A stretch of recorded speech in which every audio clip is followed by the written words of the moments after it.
নমস্কার, আমি দেবমাল্য ঘোষ। আমি একজন আপার প্রাইমারি প্যারা টিচার এবং কলকাতা উচ্চ আদালতে গ্রুপ ডি গ্রুপ সি কেসের মূল পিটিশনার।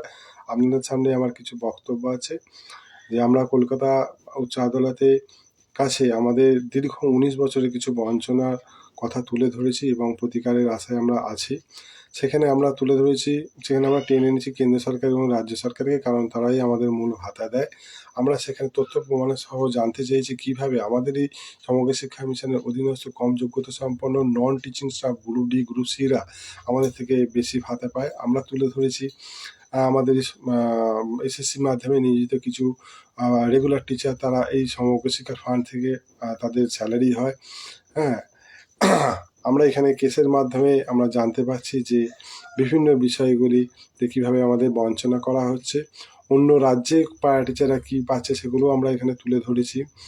আপনাদের একটা কথা আমি বলি যে আপনাদের প্রত্যেকেরই অ্যাকাউন্ট বইয়ে আছে যারা পার্শ্ব শিক্ষক। প্রাইমারি একজন পার্শ্ব শিক্ষক 2018 সালে সে ইপিএফ পি ট্যাক্স এবং পেনশন কেটে 8,800 টাকা পেত, এখন সে 9,506 টাকা পায়।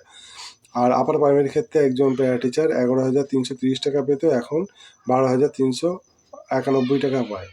সুতরাং এই 6 বছরে একজন প্রাইমারি প্যারা টিচারের 117 টাকা বছরে ইনক্রিমেন্ট হয়েছে এবং একজন আপার প্রাইমারির ক্ষেত্রে 177 টাকা। একই টেবিলে বসে সমস্ত কাজ একসঙ্গেই করে, ভোটের ডিউটি করে, রেগুলার টিচারের যেখানে হাজার হাজার টাকা পাচ্ছে সেখানে আমরা এই টাকা পাচ্ছি। বাজার দর অনেক হাই, তবু কোনো সরকার আমাদের প্রতি ভ্রুক্ষেপ নেই।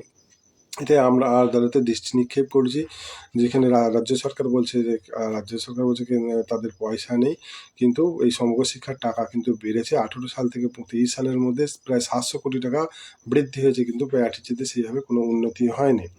আমরা চাই আন্দোলন হোক, কিন্তু আন্দোলন কে করবে, কারা করবে? আমরা দেখেছি দীর্ঘ 19 বছর ধরে যারা আন্দোলনের নামে আমাদের ডেকে নিয়ে গেছে তারা কোনো পার্টির ক্যাডার। হ্যাঁ, সুতরাং তাদের উন্নতি হয়েছে। সুতরাং আমি চাইবো যে আন্দোলন হোক আমাদের সিসিএলের জন্য। আমাদের মেডিকেল জমে না, আমাদের দূর থেকে নিজের বাড়ির কাছে বদলি হয় না, আমাদের স্কুলে আমাদের নির্যাতন করা হয়। সুতরাং এই বিষয়গুলোর জন্য আমাদের আদালতের যেমন শরণাপন্ন হতে হবে এবং তেমনই আন্দোলন হোক। এগুলো তো কোনো পয়সা লাগে না। সুতরাং এগিয়ে আসুন, ওই সমস্ত রাজনৈতিক নেতাদের বাদ দিয়ে আন্দোলন করুন। আমরা পাশে আছি এবং আমরাও থাকবো সেই আন্দোলনে। সকলে ভালো থাকবেন, সুস্থ থাকবেন। নমস্কার।